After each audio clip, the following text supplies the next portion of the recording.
അമൃത് Veni life quit presents daily news സായാഹ്ന വാർത്തകൾ powered by Pulimoottil silks KSFE in association with Joy Alukkas. ഇത്തവണ first അടിക്കില്ലേ നമ്മള്?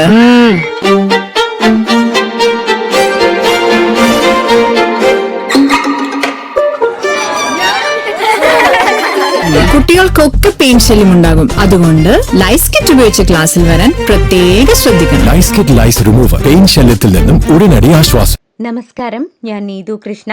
Daily ന്യൂസിന്റെ സായാഹ്ന വാർത്തകളിലേക്ക് സ്വാഗതം. ഇന്ന് ഏപ്രിൽ 17 വെള്ളിയാഴ്ച. 2023 പാർലമെന്റ് പാസാക്കിയ വനിതാ സംവരണ നിയമം പ്രാബല്യത്തിലാക്കി കേന്ദ്ര സർക്കാർ വിജ്ഞാപനം പുറപ്പെടുവിച്ചു. ഭേദഗതി നിയമം പാർലമെന്റിൽ അവതരിപ്പിച്ചിരിക്കെയാണ് വിചിത്രമായ നടപടി. വനിതാ സംവരണ ഭേദഗതി ബില്ലിന്റെ മറവിൽ മണ്ഡല പുനർനിർണയ നിയമം പാസാക്കാനുള്ള കേന്ദ്ര സർക്കാരിന്റെ നീക്കത്തെ ചെറുക്കുമെന്ന് പ്രതിപക്ഷം. ഇതേസമയം 2023 ബിൽ പ്രാബല്യത്തിലാക്കിയതോടെ സെൻസസ് അടിസ്ഥാനത്തിൽ മണ്ഡല പുനർനിർണയം നടത്താനുള്ള നീക്കത്തിലാണ് കേന്ദ്ര സർക്കാർ. എന്നാൽ സീറ്റ് വർധന വേണ്ട, മണ്ഡലം പുനർനിർണയമാകാമെന്നും ലോക്സഭയിൽ പ്രതിപക്ഷം. ഹോർമൂസ് കടലിടുക്ക് തുറക്കാൻ ബ്രിട്ടനും ഫ്രാൻസും സംഘടിപ്പിക്കുന്ന 40 രാജ്യങ്ങളുടെ നേതാക്കൾ പങ്കെടുക്കുന്ന അടിയന്തര ഉച്ചകോടി ഇന്ന് വെർച്വൽ യോഗമാണ് ഒരുക്കുന്നത്. ഇറാനിലെ വെടിനിർത്തൽ നിലനിർത്താനും അന്താരാഷ്ട്ര കപ്പൽ ഗതാഗതം സുരക്ഷിതമാക്കാനും ചർച്ച നടക്കും. അമേരിക്കൻ പ്രസിഡന്റ് ഡൊണാൾഡ് ട്രംപ് ദിവാസ്വപ്നം കാണുകയാണെന്നും അണ്വായുധ വിഷയത്തിൽ ഇറാൻ ഒരു വിട്ടുവീഴ്ചയ്ക്കും തയ്യാറായിട്ടില്ലെന്നും ഇറാനിലെ ഔദ്യോഗിക മാധ്യമങ്ങൾ. മുഖ്യമന്ത്രി സ്ഥാനത്തെ ചൊല്ലിയുള്ള ചർച്ചകൾ നിരീക്ഷിച്ച് ഹൈക്കമാൻഡ്. കോൺഗ്രസ് അധ്യക്ഷൻ മല്ലികാർജ്ജുൻ ഖാർഗെ കേരളത്തിലെ മുതിർന്ന നേതാക്കളുമായി ഫോണിൽ സംസാരിച്ചു. നിലവിലെ രാഷ്ട്രീയ സാഹചര്യത്തെക്കുറിച്ച് വിവരം തേടുകയും ചെയ്തു. മുഖ്യമന്ത്രി ആരാകുമെന്ന വാദപ്രതിവാദങ്ങൾ ലക്ഷക്കണക്കിന് UDF പ്രവർത്തകർ ചെയ്ത ത്യാഗത്തെ വിസ്മരിച്ചുകൊണ്ടാണെന്ന് ലീഗ് സംസ്ഥാന ജനറൽ സെക്രട്ടറി PMA സലാം. UDF പ്രവർത്തകർക്കിടയിൽ നൈരാശ്യമുണ്ടാകുന്ന ചർച്ചകളിലേക്ക് പോകരുതെന്നാണ് ലീഗിന്റെ അഭിപ്രായമെന്നും അദ്ദേഹം പറഞ്ഞു. മുഖ്യമന്ത്രി പദവി ചർച്ചയ്ക്കെതിരെ MK രാഘവൻ MP. അതേസമയം MPമാർ നിയമസഭയിലേക്ക് മത്സരിക്കാൻ പാടില്ലെന്ന് കോൺഗ്രസിലെ ചിലരുടെ ദുർവാശിയുണ്ടായെന്നും അദ്ദേഹം പറഞ്ഞു. അഞ്ചരക്കണ്ടി ഡെന്റൽ കോളേജ് വിദ്യാർത്ഥി നിതിൻ രാജിന്റെ മരണത്തിന് പ്രേരകമായെന്ന് ആരോപിച്ച ലോൺ ആപ്പിനെതിരെ പോലീസ് കേസെടുത്തു. ഇൻസ്റ്റാപേ എന്ന ലോൺ ആപ്പിനെതിരെയാണ് കേസ്. നിതിൻ രാജിനെ ഭയപ്പെടുത്തി പണം തിരിച്ചടക്കാൻ പ്രേരിപ്പിച്ചു എന്നതും മാനസികമായി പീഡിപ്പിച്ചു എന്നതുമാണ് FIR. നിതിൻ രാജിന്റെ മരണത്തിൽ പ്രതികളായ ഡോക്ടർ റാമും ഡോക്ടർ സംഗീതയും ഇടക്കാല ജാമ്യഹർജി നൽകി. മുൻകൂർ ജാമ്യഹർജി തലശ്ശേരി കോടതിയിൽ നേരത്തെ നൽകിയിരുന്നു. മരണത്തിൽ പങ്കില്ലെന്നാണ് ഹർജിയിലെ വാദം. അതേസമയം ഇരുവർക്കുമെതിരെ ആത്മഹത്യാ പ്രേരണ കുറ്റവും പട്ടികജാതി പട്ടികവർഗ അതിക്രമ നിരോധന വകുപ്പും ചുമത്തി കേസെടുത്തിട്ടുണ്ട്. മധ്യപ്രദേശ് പോലീസിന് പിടികൊടുക്കാതെ കുംഭമേള വൈറൽ പെൺകുട്ടിയും ഭർത്താവ് ഫർമാനും ഒളിവിൽ. പെൺകുട്ടിയെ ഹാജരാക്കണമെന്ന് മധ്യപ്രദേശ് പോലീസ്. FIR റദ്ദു ചെയ്യണമെന്നാവശ്യപ്പെട്ട് കേരള, മധ്യപ്രദേശ് ഹൈക്കോടതികളെ സമീപിക്കാനും രഹസ്യമൊഴി നൽകാനുമാണ് പെൺകുട്ടിയുടെയും ഭർത്താവിന്റെയും നീക്കം. കുംഭമേള വൈറൽ താരത്തിന്റെ ജനന തീയതിയായി കാണിച്ചിരിക്കുന്നത് സഹോദരന്റെ ജനന തീയതിയാണെന്ന് രാഹുൽ ഈശ്വർ. പെൺകുട്ടിയുടെ പഴയ ആധാർ കാർഡിന്റെയും പാൻ കാർഡിന്റെയും വിവരങ്ങളും രാഹുൽ ഈശ്വർ പുറത്തുവിട്ടു. മൊണാലിസയുടെ അച്ഛനാണ് പോലീസ് സ്റ്റേഷനിൽ ആധാർ അടക്കമുള്ള രേഖകൾ നൽകിയിരിക്കുന്നത്. തിരുവനന്തപുരം മെഡിക്കൽ കോളേജിലെ മൾട്ടി സൂപ്പർ സ്പെഷ്യാലിറ്റി വിഭാഗത്തിൽ തീപിടുത്തമുണ്ടായി 1 മാസമായിട്ടും താൽക്കാലിക ICU തുണികെട്ടി മറച്ചാണ് പ്രവർത്തിക്കുന്നതെന്ന് ആരോപണം. ഗുരുതര പ്രതിസന്ധിയെന്ന് ജനറൽ സർജറി വിഭാഗം മേധാവി. മാർച്ച് 17 തിരുവനന്തപുരം മെഡിക്കൽ കോളേജ് ICUവിൽ തീപിടുത്തം ഉണ്ടായത്.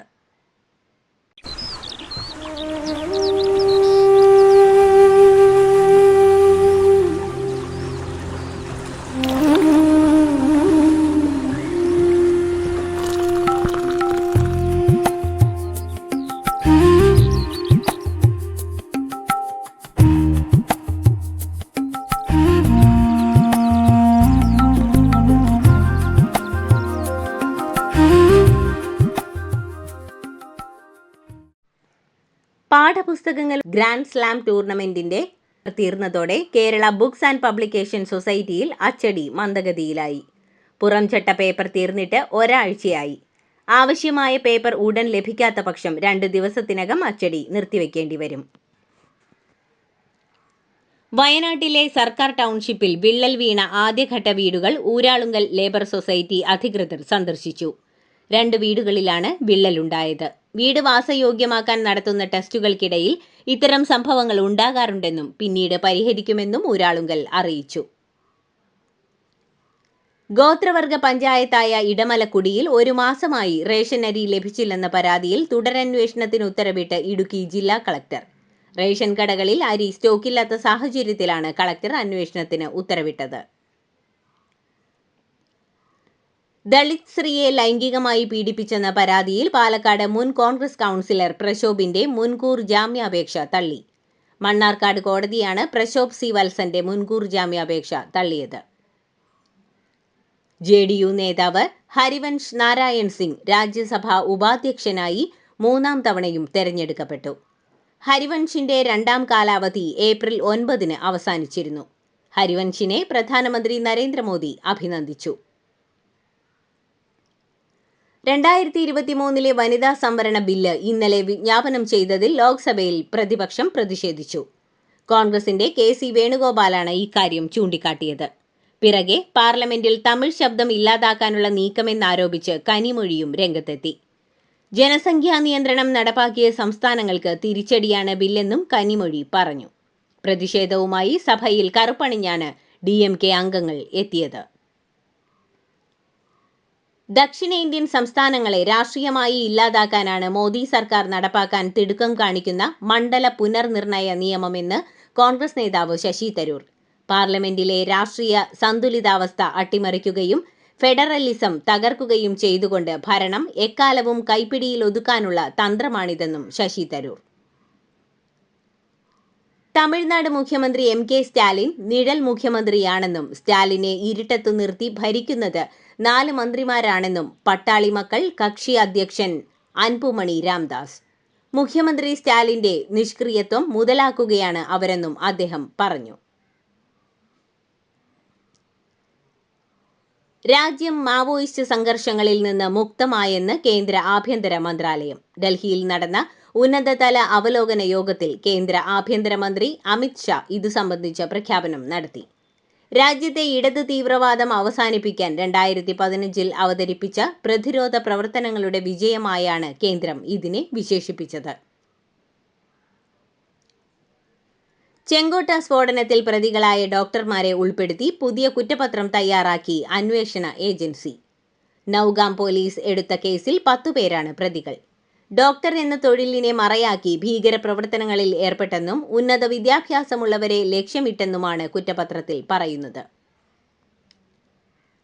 താൻ ഗർഭിണിയാണെന്നും തനിക്കും കുഞ്ഞിനും സംരക്ഷണം വേണമെന്നും മഹാരാഷ്ട്ര നാസിക്കിലെ ടാറ്റ കൺസൾട്ടൻസി സർവീസസിന്റെ ബിസിനസ് പ്രോസസ് ഔട്ട്സോഴ്സിംഗ് കേന്ദ്രത്തിലെ നിർബന്ധിത മതപരിവർത്തന കേസിൽ പ്രതിയായ യുവതി.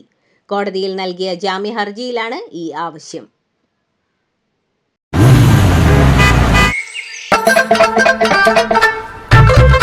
എല്ലാവർക്കും വന്നു ഡാൻഡ്രഫ്, എന്തു ചെയ്യും ചേട്ടാ? പേടിക്കണ്ട, ഇവിടുണ്ടല്ലോ ഡാൻഡ്രോക്വിറ്റിൻ ഓയിൽ. ഉടനടി മാറും ടാരൻ, ഉപയോഗിക്കൂ വേഗം. Amritveni Dandroquit, the ultimate dandruff solution. Haryana Kurukshetra NITയിൽ വിദ്യാർത്ഥിനിയുടെ ആത്മഹത്യയെ തുടർന്ന് പ്രതിഷേധം. 2ാം വർഷ എഞ്ചിനീയറിംഗ് വിദ്യാർത്ഥിനിയാണ് ജീവനൊടുക്കിയത്. 2 ആഴ്ചക്കിടെ ഉണ്ടായത് 3 മരണങ്ങളാണെന്നാണ് വിദ്യാർത്ഥികളുടെ ആരോപണം. തമിഴക വെട്രിക്കഴകം അധ്യക്ഷൻ വിജയ്ക്കെതിരെ നടൻ പ്രകാശ് രാജ്. നടന് വേണ്ടി വിസിലടിക്കാം, പക്ഷേ നാട് വിട്ടുകൊടുക്കാനാകില്ലെന്ന് പ്രകാശ് രാജ് പറഞ്ഞു.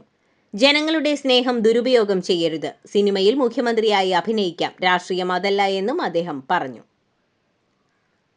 ബംഗാളിലെ വോട്ടർ പട്ടികയിലെ ക്രമക്കേടുകൾ തടയുന്നതിനുള്ള സ്പെഷ്യൽ ഇന്റൻസീവ് റിവിഷനുമായി ബന്ധപ്പെട്ട സുപ്രീം കോടതി വിധി തന്റെ പോരാട്ടത്തിന്റെ വിജയമാണെന്ന് മുഖ്യമന്ത്രി മമതാ ബാനർജി. വോട്ടർമാരെ സ്വാധീനിക്കാനുള്ള BJPയുടെയും കേന്ദ്ര ഏജൻസികളുടെയും നീക്കങ്ങൾക്കെതിരെ താൻ ഒറ്റയ്ക്കാണ് പോരാടിയതെന്നും മമത പറഞ്ഞു. കുവൈറ്റിലെ ഇന്ത്യൻ എംബസി വഴി ഇന്ത്യൻ പൗരന്മാർക്ക് നൽകി വന്നിരുന്ന സൗദി ട്രാൻസിറ്റ് വിസ സേവനങ്ങൾ നിർത്തിവച്ചു. കുവൈറ്റിലെ വിദ്യാഭ്യാസ മേഖലയിൽ നിന്ന് പ്രവാസി അധ്യാപകരെ ഘട്ടം ഘട്ടമായി ഒഴിവാക്കി പകരം സ്വദേശികളെ നിയമിക്കാനുള്ള 5 വർഷത്തെ പദ്ധതിക്ക് സിവിൽ സർവീസ് കമ്മീഷൻ രൂപം നൽകി. 8 പ്രത്യേക വിഷയങ്ങളിലാണ് പ്രവാസി അധ്യാപകരെ ഒഴിവാക്കുക. ലോകത്തെ സാമ്പത്തിക ശക്തികളുടെ പട്ടികയിൽ ഇന്ത്യ 6ാം സ്ഥാനത്തേക്ക് പിന്തള്ളപ്പെട്ടു. 4ാമത്തെ വലിയ സാമ്പത്തിക ശക്തിയായിരുന്ന ഇന്ത്യയെ ബ്രിട്ടനും ജപ്പാനും പിന്നിലാക്കി. അന്താരാഷ്ട്ര നാണ്യനിധി പുറത്തുവിട്ട വേൾഡ് ഇക്കണോമിക് ഔട്ട്ലുക്ക് റിപ്പോർട്ടിലാണ് ഈ വിവരം. ഇന്ത്യയുടെ നോമിനൽ GDP 4.15 ലക്ഷം കോടി ഡോളറാണ്. ബ്രിട്ടന്റേത് 4.26 ലക്ഷം കോടി ഡോളറും ജപ്പാന്റേത് 4.38 ലക്ഷം കോടി ഡോളറും.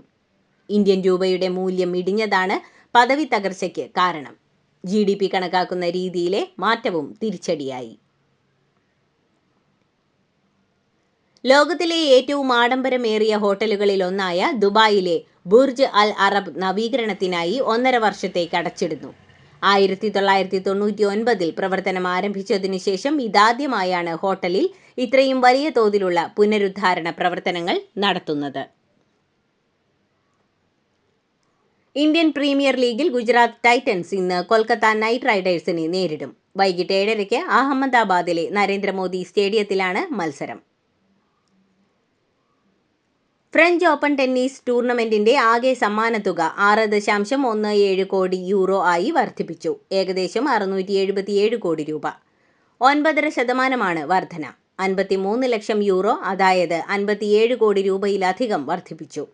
ഇതോടെ പാരീസിലെ റൊളാങ് ഗാരോസിൽ 24-ന് ആരംഭിക്കുന്ന ഗ്രാൻഡ് സ്ലാം ടൂർണമെന്റിന്റെ പുരുഷ വനിതാ സിംഗിൾസ് മത്സരങ്ങളിൽ ജേതാവാകുന്നവർക്ക് 28 ലക്ഷം യൂറോ അഥവാ 30 കോടി രൂപ വീതം ലഭിക്കും. ഏഷ്യയിലെ ഏറ്റവും വലിയ ധനികൻ എന്ന പട്ടം വീണ്ടും ഗൗതം അദാനിക്ക് സ്വന്തം.